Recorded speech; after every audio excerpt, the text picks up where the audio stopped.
Hello guys, welcome to our channel novel current. दोस्तों, आज के एपिसोड में पिछले 3 दिनों की महत्वपूर्ण घटनाओं का ही संकलन किया गया है।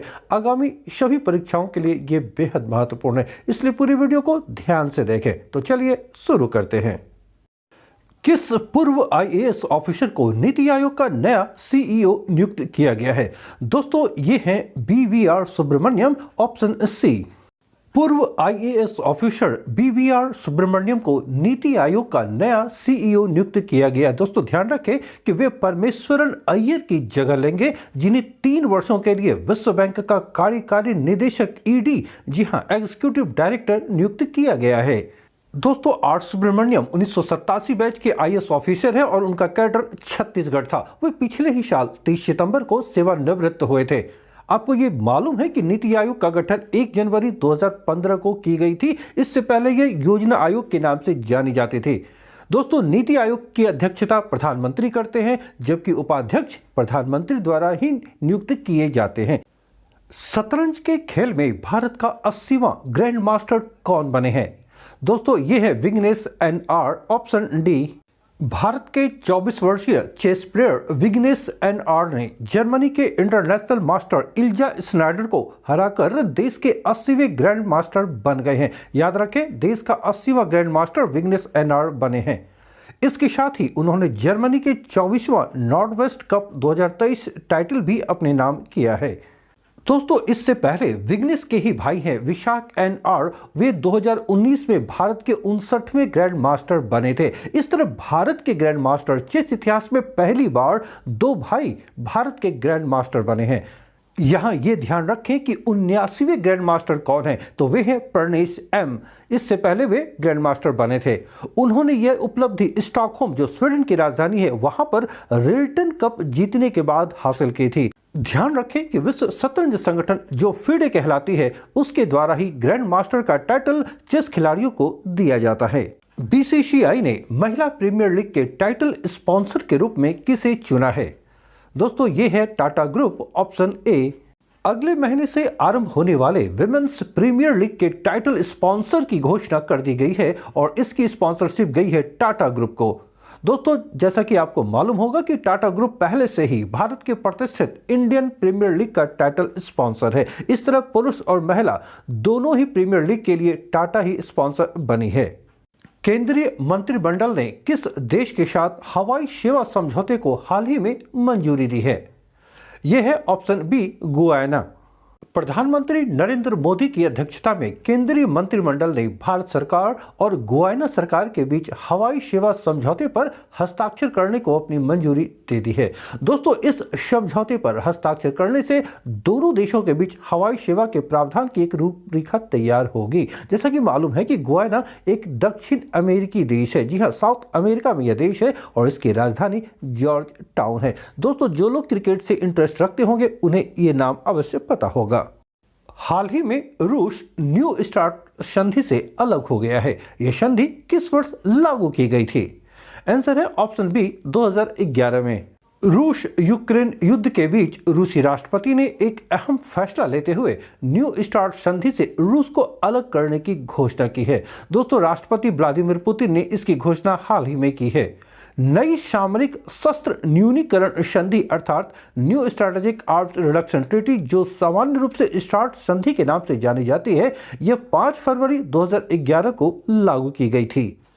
दोस्तों, न्यू स्टार्ट संधि का मुख्य उद्देश्य विश्व के 2 प्रमुख परमाणु शक्तियों के बीच खतरनाक हथियारों की होड़ को समाप्त करना है।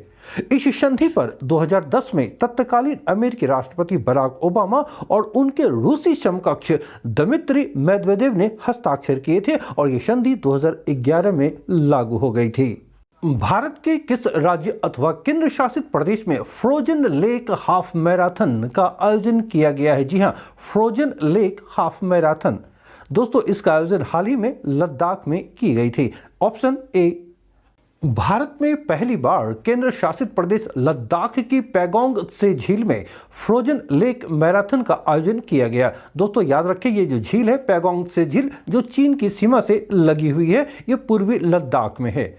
इस मैराथन में 75 धावकों ने भाग लिया था। यह झील समुद्र तल से 4350 मीटर अर्थात 13,862 फीट की ऊंचाई पर स्थित है। सबसे महत्वपूर्ण कि भारत में इस तरह के फ्रोजन लेक मैराथन का आयोजन पहली बार किया गया था और यह आयोजन Guinness book of world record में भी दर्ज किया जा चुका है। सागर परिक्रमा के तीसरे फेज का अनावरण किस केंद्रीय मंत्री द्वारा किया गया है? दोस्तों इसका आंसर है ऑप्शन बी, पुरुषोत्तम रूपाला। सागर परिक्रमा का तीसरा चरण सूरत के हजीरा बंदरगाह पर प्रारंभ किया गया है। दोस्तों केंद्रीय मंत्री पुरुषोत्तम रूपाला ने मछुआरों के मुद्दों को हल करने के उद्देश्य से सागर परिक्रमा का अनावरण किया है। तो आप ये ध्यान रखें कि सागर परिक्रमा का क्या उद्देश्य है, तो मछुआरों के मुद्दों को हल करने के लिए केंद्र सरकार के द्वारा प्रारंभ की गई एक कार्यक्रम या योजना है।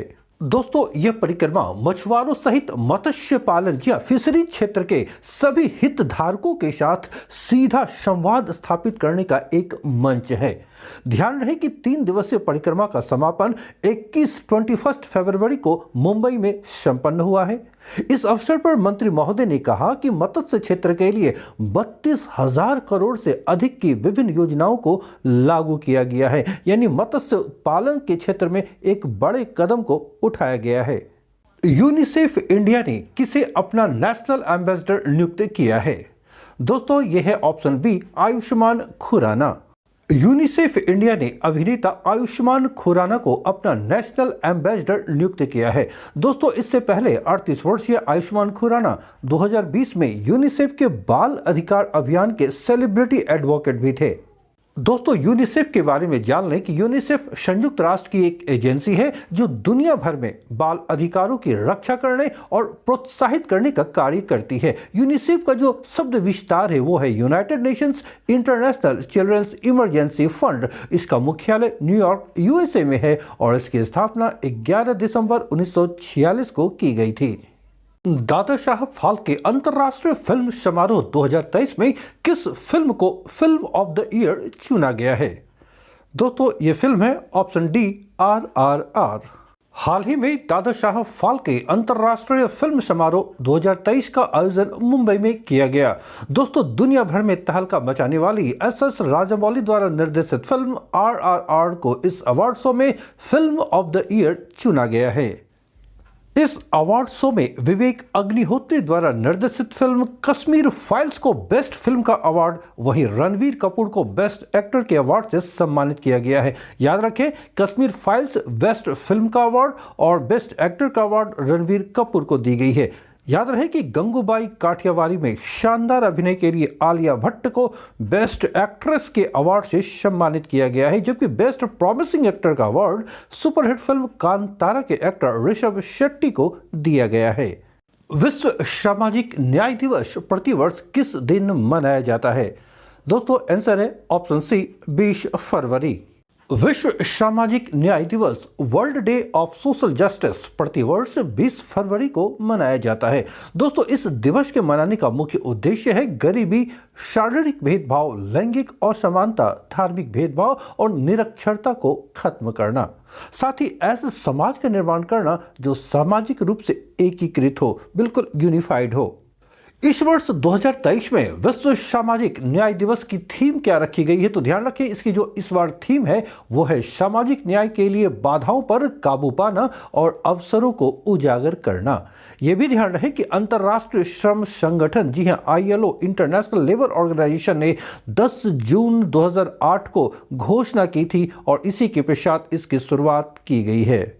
इंटरनेशनल क्रिकेट में सबसे तेज 25,000 रन बनाने वाला दुनिया के पहले बल्लेबाज कौन बने हैं?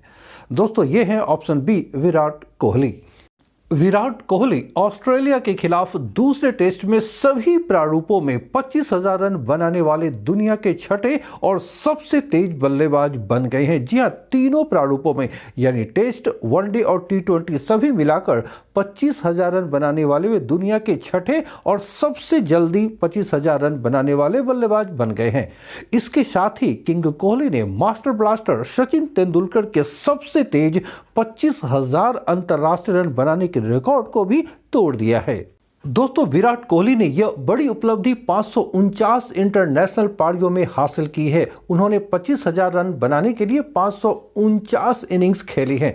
उन्होंने सचिन तेंदुलकर को पीछे छोड़ा है। सचिन ने अपने पूरे कैरियर में 25,000 रन 577 पारियों में बनाए थे। अब तीसरे स्थान पर ऑस्ट्रेलिया के रिकी पॉन्टिंग हैं, जिन्होंने 588 पारियों में 25,000 रन पूरे किए हैं। वहीं चौथे स्थान पर साउथ अफ्रीका के जैक कैलिस हैं, जिन्होंने कुल 594 पारियों में 25,000 रन बनाए हैं। दोस्तों, अगर आप यूपीएससी, बीपीएससी या किसी भी अन्य स्टेट पीसीएस परीक्षाओं की तैयारी कर रहे हैं तो करंट अफेयर्स से संबंधित यह चैनल आपके लिए बेहद उपयोगी है। यहां एग्जाम के दृष्टिकोण से ही सिर्फ महत्वपूर्ण घटनाओं का ही संकलन किया जाता है। यह चैनल आपके लिए बेहद उपयोगी साबित होंगे। अगर आप गंभीर विद्यार्थी हैं जो परीक्षाओं की तैयारी कर रहे हैं तो आप इसे लाइक अवश्य करें, दोस्तों के बीच शेयर करें। अगर आप नए हैं तो चैनल को सब्सक्राइब अवश्य कर लें, साथ ही साथ बेल आइकन को भी प्रेस करें ताकि हमारे सारे वीडियोस के नोटिफिकेशन आपके पास सबसे पहले पहुंच सके। मिलता हूं नेक्स्ट सेशन में। Till then, bye.